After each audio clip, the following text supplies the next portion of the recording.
How do you let go of people? Okay, when you're letting go of a guy, you have to first of all be okay with not receiving notifications. I feel like that is the most traumatizing part for us women, is not having attention. I don't even think it's the person that is hard to let go of, it's the attention. It's the idea of waking up and having someone to text you good morning, and the idea of having someone to talk to. So when you can eliminate that and say, you know what, I'm okay with not speaking to someone today. I'm okay with not having notifications. I'm okay with that. It becomes easier to let people go. You always get hurt because you get attached too easily. You heard me correct. Most of us always get hurt because you get attached to people without even knowing them, or without them even showing you that they love you and they are attached and emotionally invested in you. Hello, bestie. Welcome to my channel. If this is your first time tuning through, you're welcome. Please don't forget to subscribe to this channel. Kindly give this video a thumbs up and comment down your thought. If this is you who easily get attached and you're unable to detach from people, then definitely this video is for you. We're teaching you some detaching techniques that will help you prevent you from getting hurt in the future, and how to manage your emotion better.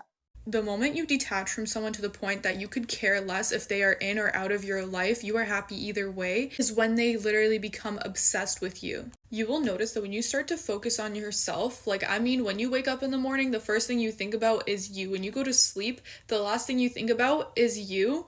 You will notice that everyone's going to be putting you up on that pedestal. You assign meaning to yourself on a day-to-day basis based on what you believe about yourself. So if you believe that you are amazing, that you are the prize, that you deserve the best, people are going to get with the program real quick. If you are thinking of them every second of your day, you are not detached. If you are posting on your stories in hopes of them viewing it, and you start to feel happy when they view your story, you are not detached. If you were detached, you would not be thinking about them 24/7 because you are focused on you. You wouldn't be checking their stories because you are very secure within yourself. You don't care to see what they are doing. You are focused on you. And that energy is so attractive. You don't need to say anything. You don't need to post on your stories and prove to them that you are this amazing person. If you can just know that you are amazing, that speaks volumes, like 10 times more than posting on your story.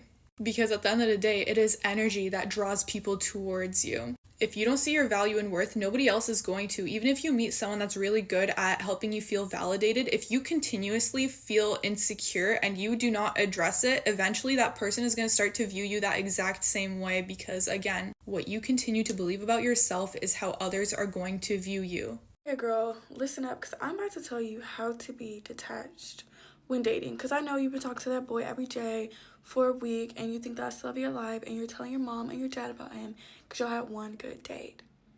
Nerd. Okay, so going back to texting, I am not a texter every day, and I feel like that really helps me be detached while dating and to not expect a certain outcome, because once again, you are dating, and with I need to straighten that, but ignore that.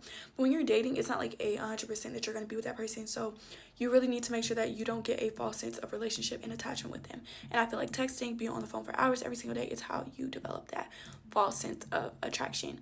And majority of the time, people who text you for a really long time and don't plan dates, they're just using you as like a small dopamine pick me up throughout the day for them to get some entertainment. So if y'all are texting all day and y'all barely link, they are using you for entertainment. Anywho, so also social media. Okay, girl, mute the story. Mute the story, mute the feed, mute the notes. If y'all are texting, dating, kissing, anything, mute the story. You don't need to be caught off guard one day because they didn't text you back and you accidentally watch your story. Now you're in your feelings like, oh my gosh, they didn't text me back. Just out of sight, out of mind, out of sight, out of mind, out of sight, out of mind. Okay? Just do yourself the favor of muting their story.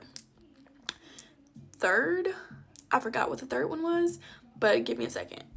Okay, third was, you don't necessarily need a roster, because I feel like rosters are corny, but you do need to date. Just date. And you can date people in your city, you can date people in other cities, like just date. Don't be exclusive to somebody you haven't had an exclusive conversation with, or somebody that, isn't exclusive to you.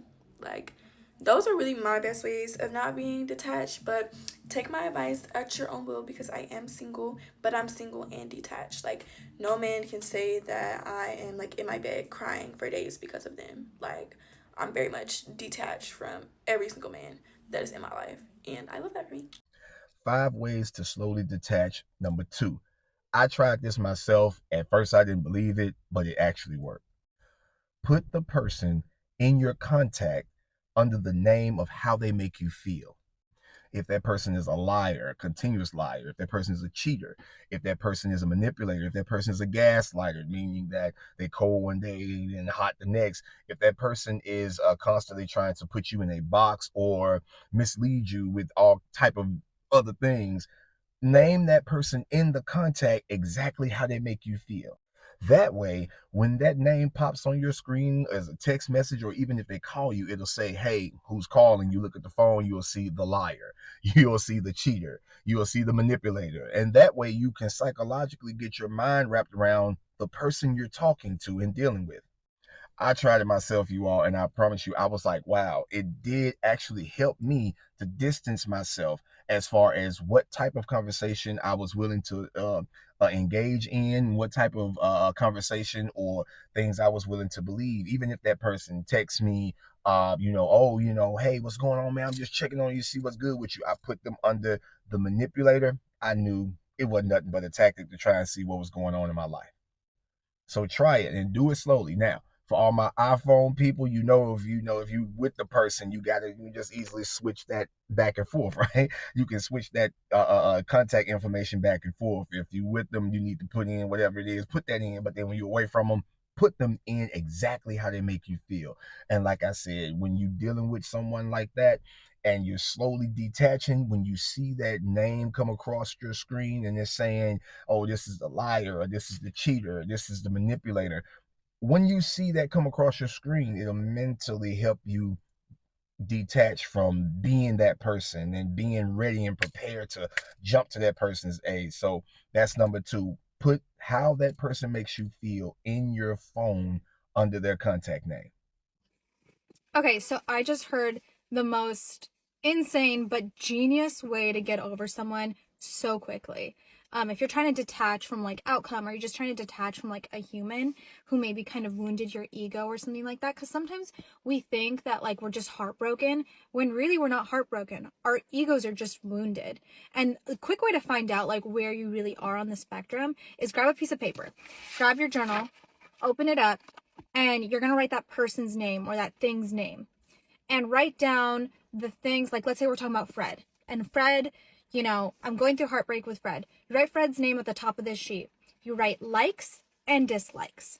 I'm going to start over on the dislikes page, and I'm going to be like, I dislike Fred's lack of ambition. I dislike Fred's mindset. I dislike the way Fred talks to me. I dislike that Fred, promises to call and never calls. Or I dislike when Fred disrespects me. I dislike, and you just keep going on the things that you dislike about that person. And then switch over to the like side. You will see how long it takes you to come up with things that you actually genuinely like about this person.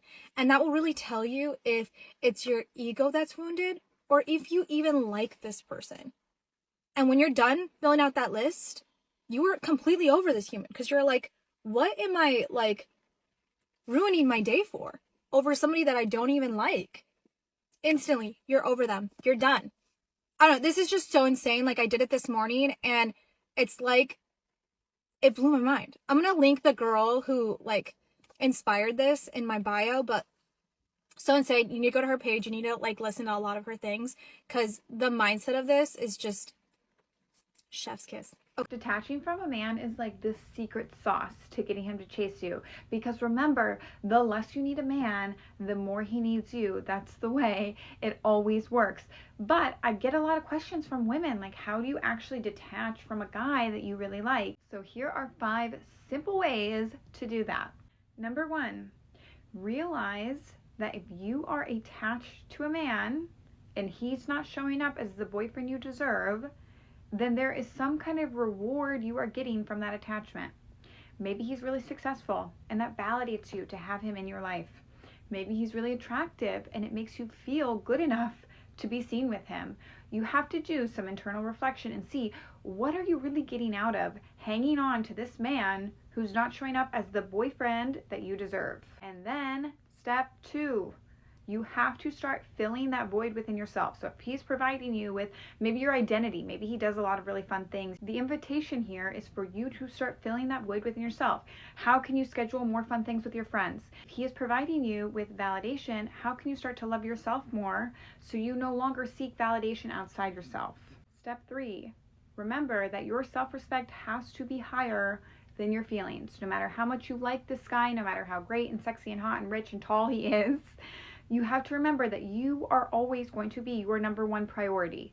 You are the main character of this movie. This guy is just like a hot side character. And if he isn't showing up as the boyfriend you deserve, then he's not worthy of being in your life. You have to detach from wanting him to be something he's not.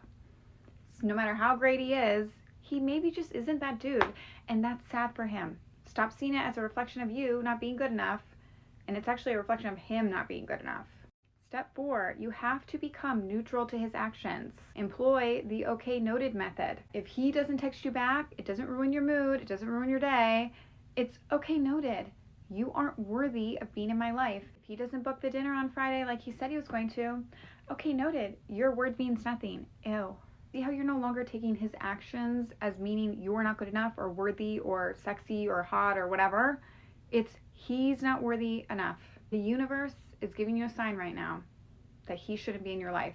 And we don't argue with the universe, babe. And then 5, the last thing, you have to remember that there are literally 4 billion men on this earth. Too many. And any man is replaceable, especially ones who aren't treating you right. The ones who treat you really great, those are the men that are actually irreplaceable. But the irony is you don't have to replace them because they're so great. You have to switch your mind from having a scarcity mindset to thinking, if it doesn't work out with this guy, then I'm screwed. There's nobody else. To an abundant mindset. If it's not this guy, it's someone better. That's the reality of your life. You never lose. You have to change the perspective that you're seeing your world. Your beliefs are like the lens that you see your reality. So there's 2 ways to see your current situation. If this guy isn't stepping up and being your boyfriend, the scarcity mindset is, shit, what am I gonna do? He's the greatest guy I'm ever gonna get. The abundant mindset is, wow, he didn't show up as the guy I deserve. He just weeded himself out as wasting my time. And now he's cleared space for a better man. And the irony is that when you remain in this energy of not needing a man, that's when they always need you.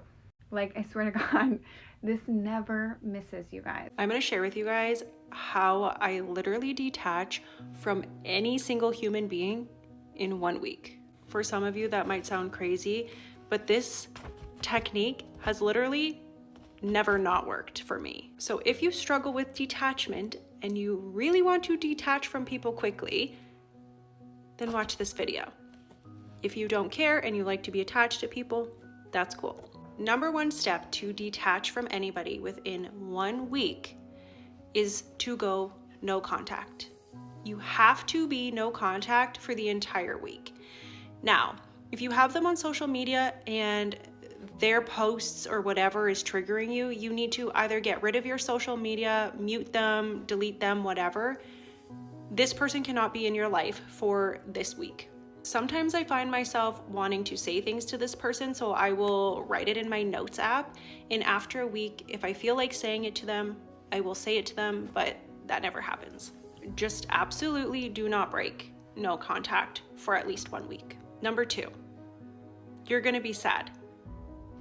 The first 2-3 days, you're going to be sad. That is okay. After that, we're done being sad. Number 3, once we're done being sad, you need to be distracted, okay? You can't be sitting around wondering what they're doing, thinking about all the stuff that you've done in the past or the plans that you made. You can't.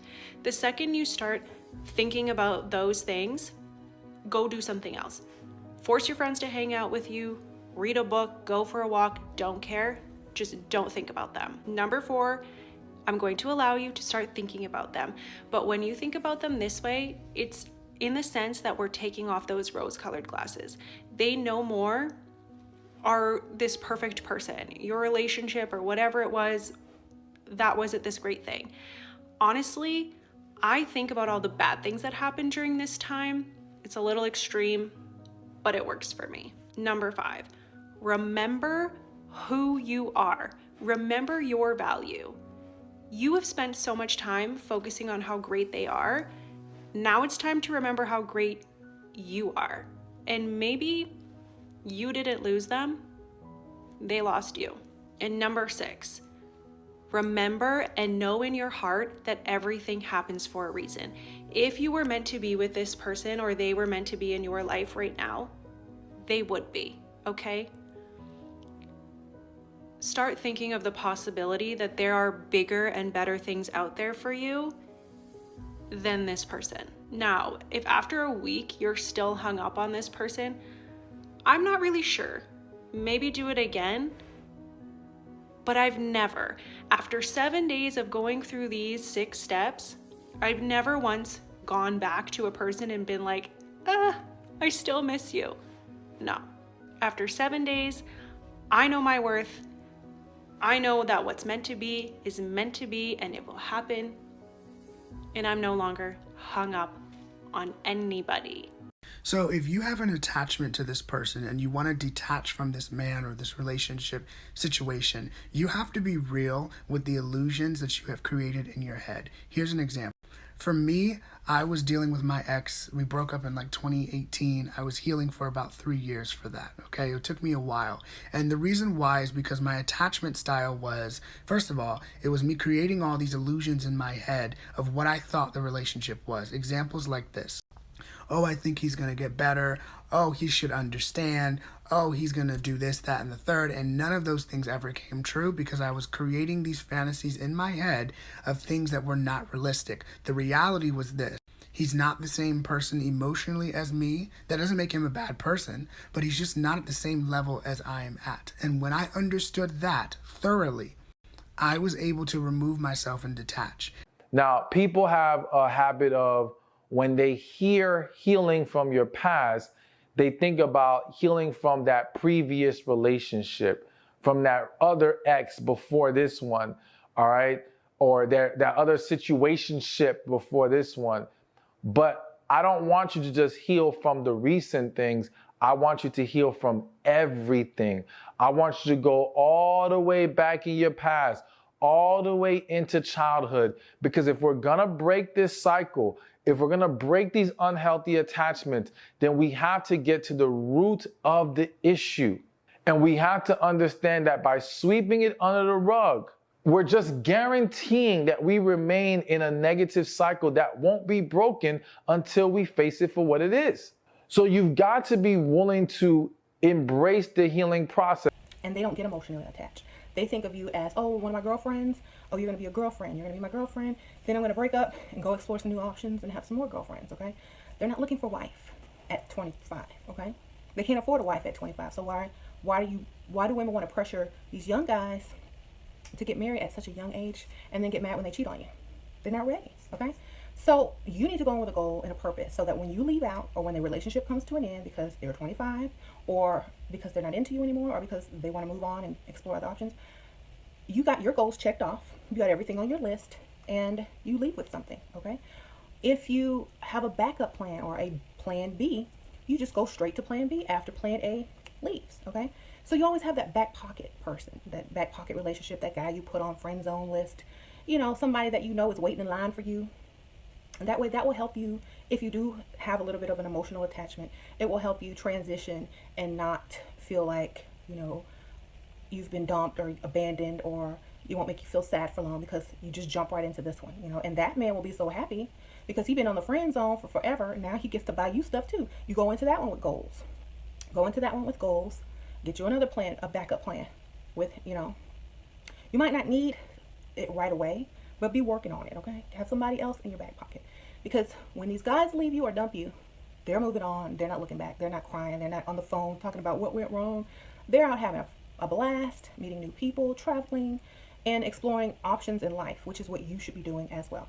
Women get emotionally attached because they have too many expectations for relationships. If you stop having those expectations and start having goals, you will accomplish those goals instead of being upset that your expectations aren't met. So, for example, if you want to go all the way to marriage, you can't become emotionally attached if marriage is your goal. Because first of all, if you're emotionally attached, you're going to be weak, okay? You're going to be weak, and you're going to let a lot of things go in fear of losing someone. But think about this. When you have a backup plan, just think about the stock market. Rich people who have a lot of money they could just throw away will put a lot of money in certain stocks, right? They're not afraid to lose it. But a lot of the time, they get paid. They get a return on that, okay? Because they're not afraid to lose it, okay? So they're not financially, putting all of their money in one place. They're spreading it out. One of them is going to make it, you know what I'm saying? So that's something, never give your all to one person. Have the plan B. Never give your all to that one person, because if that does not work out, it's over, If you got stock over here and plan B, and you can still make that work. You're not totally broke. So what I'm saying is, never put your all into a relationship until never. Like, you never do. Even after you're married, you never give your all. Because you're not supposed to give your all to anybody. Whoever lied to y'all and told y'all that are probably single or worn out or tired right about now. So you don't give your all to anybody. Like, I don't even give my all to anybody. You don't give your all to anybody. That's silly. Like, why would you give your all? You need some stuff for yourself, your kids, your mama, your daddy, sister, brother, cousin. Give a little bit. Because when you give too much, people don't appreciate you. You're the prize. So if you're with a man and you want him to marry you, act like you don't even care about marriage. You act like marriage is the last thing on your mind. You act like you're not trying to commit to him anytime soon, because I don't know if I'm going to marry you, Or when you talk to him and you talk about marriage, don't talk about you and him being married. Just say, when I get married, like, take him out of it. Because if he feels like he's not in it and he's not marriage material, he's challenged. Now he's going to make himself marriage material in your eyes. So, well, when I get married, I'm going to have about 2 kids and I'm going to live in a house and such and such and such when I get married. It's going to be so cool. What are you going to do? Y'all, you ain't even thinking about marrying this fool. That's how you get a man to marry you. Because they're like, what? I'm not good enough to marry? Why don't you think we're going to get married? Now you're flipping the script and making them have expectations of you. So you don't become emotionally attached. You don't become emotionally attached. You become strategic in your moves, okay? Women are too emotional, and that's why they end up sad and losing in a lot of these relationships and leaving empty-handed and feeling betrayed, because they gave their all. Of course you're going to feel betrayed if you gave your all to somebody who was 25 years old. They didn't give their all to you, so why would you give your all to them? Hello bestie, welcome back. Hope you've picked 1 or 2 things from this video. It's very important to manage your emotion and not get attached to people quickly. The truth is that people, they come and go. Okay, so you should learn not to get too attached, because these people, they might just leave you before you know it. Thank you so much for sticking through to the end. Please don't forget to subscribe to this channel. Kindly give this video a thumbs up. Also, put on the bell notification button so you will be the first to know when next I upload a new interesting video. Please kindly check out my other videos, and I will see you in the next.